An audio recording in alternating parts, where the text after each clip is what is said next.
Bengaluru corona के लिहाज से देश का सबसे संकटग्रस्त शहर बन गया है। यहाँ रिकॉर्ड संख्या में केस आ रहे हैं। पिछले 24 घंटे में अकेले बेंगलुरु अर्बन में 17,342 नए केस सामने आए।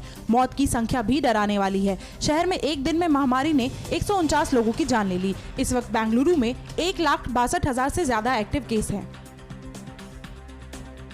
इस बार कोरोना का प्रकोप भयंकर है, लेकिन कुछ लोग समझने के लिए तैयार ही नहीं हैं। इंदौर में ऐसे लोगों के साथ पुलिस की सख्ती देखी गई। कोविड गाइडलाइन की अनदेखी करने वालों की इंदौर पुलिस ने खूब खबर ली।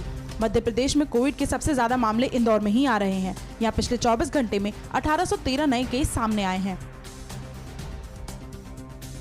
महाराष्ट्र यवतमाल जिले से एक अजीब घटना सामने आई है। यहाँ के घांजी कोविड सेंटर से 20 कोरोना पॉजिटिव मरीज भाग गए। स्वास्थ्य अधिकारियों ने पुलिस स्टेशन में इस बारे में शिकायत दर्ज कराई है। इसके बाद मरीजों को ढूंढने का काम जारी है। मथुरा में ऑक्सीजन की जमकर कालाबाजारी की जा रही है। ऑक्सीजन की कालाबाजारी से नाराज मथुरा के एम्बुलेंस चालकों ने हड़ताल कर अपनी नाराजगी जाहिर की। इन लोगों ने मथुरा में होली गेट पर रास्ता जाम किया। एम्बुलेंस चालकों का आरोप है कि निर्धारित रेट से अधिक पर ऑक्सीजन देकर कालाबाजारी की जा रही है। आरोप है कि मोटे दाम न देने पर ऑक्सीजन न होने का बहाना बनाकर उन्हें वापस कर दिया जाता है। कोरोना छोटे शहरों में भी तबाही मचा रहा है। इसकी एक भयानक तस्वीर यूपी के कन्नौज जिले से आई है। यहाँ सरकारी आंकड़ों में लोगों की मौत की संख्या भले ही 2 से 5 रोजाना दिखाई जा रही है, लेकिन इसकी हकीकत का अंदाजा शमशान घाटों में एक के बाद एक जलती चिताओं को देखकर लगाया जा सकता है। 18 अप्रैल से पहले इन शमशान घाटों में 18 से 20 शव अंतिम संस्कार के लिए आते थे, लेकिन 18 अप्रैल के बाद अचानक से 50 से ज्यादा शव रोज अंतिम संस्कार के लिए आ रहे हैं। बिहार के मुजफ्फरपुर में एक बार फिर से ऑक्सीजन की आपूर्ति कम हो सकती है। मुजफ्फरपुर में ऑक्सीजन प्लांट का पूरा परिसर ही कोविड की चपेट में आ गया है। शहर के बेला स्थित एसबीजी प्लांट में काम करने वाले 6 कर्मी और अधिकारी कोरोना संक्रमित पाए गए हैं। माना जा रहा है कि पिछले कुछ दिनों से प्लांट में मेडिकल स्टाफ और ऑक्सीजन डीलर्स का आना जाना काफी बढ़ गया है। इस वजह से यहाँ संक्रमण फैला।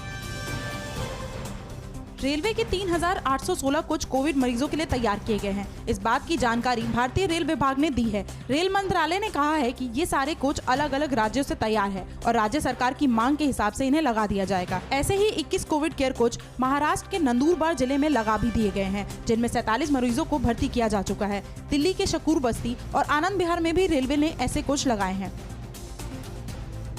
भारत दुनिया में सबसे तेजी से 14 करोड़ कोरोना वैक्सीन लगाने वाला देश बन गया है। देश में कुल 99 दिनों में 14 करोड़ लोगों को वैक्सीन लगा दी गई। शनिवार को देश भर में 24 लाख से ज्यादा लोगों का वैक्सीनेशन हुआ। भारत में वैक्सीनेशन की रफ्तार पर लगातार सवाल उठ रहे हैं। हालांकि पिछले कुछ दिनों में इसकी रफ्तार बढ़ाने की कोशिश जरूर हुई है।